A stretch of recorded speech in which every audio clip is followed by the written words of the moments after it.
क्या आने वाले समय में सिर्फ एक बटन दबाकर साइबर फ्रॉड रोका जा सकेगा? क्या डिजिटल अरेस्ट ऑनलाइन स्कैम करने वालों के लिए बचना मुश्किल हो जाएगा? इन्हीं सवालों के बीच सुप्रीम कोर्ट ने साइबर क्राइम पर बड़ा रुख अपनाया है। अदालत ने सरकार, आरबीआई और जांच एजेंसियों को कई अहम निर्देश दिए हैं ताकि देश में बढ़ते साइबर फ्रॉड और डिजिटल अरेस्ट स्कैम पर तेजी से लगाम लगाई जा सके। कोर्ट ने सबसे बड़ा सुझाव दिया है टाइम बेस्ड किल स्विच का। अब सवाल यह है कि किल स्विच आखिर है क्या? दरअसल अगर भविष्य में किसी व्यक्ति को शक हो कि उसके साथ डिजिटल अरेस्ट स्कैम या कोई ऑनलाइन फ्रॉड हो रहा है, तो एक विशेष सिस्टम के जरिए कुछ समय के लिए ऑडियो वीडियो कॉल्स या संदिग्ध गतिविधियों को तुरंत रोकने की व्यवस्था की जा सकती है।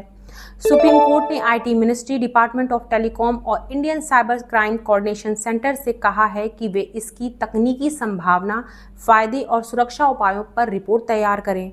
इसके अलावा सुप्रीम कोर्ट ने आरबीआई को भी बड़ा निर्देश दिया है।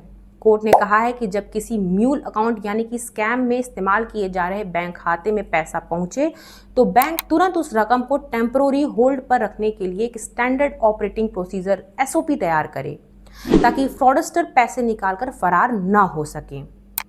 कोर्ट ने यह भी कहा है कि अगर स्कैमस्टर से पैसे बरामद हो जाता है तो आरबीआई, इन्वेस्टमेंट कंज्यूमर कोर्ट और दूसरी एजेंसियां यह सुनिश्चित करें कि वह रकम जल्द से जल्द असली पीड़ितों तक पहुंचाई जा सके।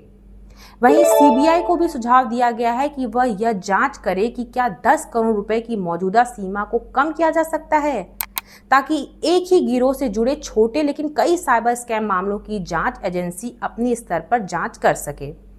साथ ही सुप्रीम कोर्ट ने राज्यों, केंद्र शासित प्रदेशों और कानून लागू करने वाली एजेंसियों से कहा है कि गृह मंत्रालय के साइबर क्राइम ग्रीवांस रिवर्सल और मनी रिस्टोरेशन सिस्टम को तेजी से लागू किया जाए और लोगों के बीच इसका व्यापक प्रचार किया जाए। बॉटम लाइन ये है कि साइबर क्राइम से लड़ाई अब सिर्फ एफआईआर दर्ज करने तक सीमित नहीं रहेगी। सुप्रीम कोर्ट चाहता है कि स्कैम को तुरंत रोका जाए, फ्रॉड का पैसा जल्द रिकवर हो और पीड़ितों को बिना लंबा इंतजार किए उनका पैसा वापस मिल सके। अगर किल स्विच जैसी व्यवस्था लागू होती है तो भारत की साइबर सिक्योरिटी में यह एक बड़ा बदलाव साबित हो सकता है।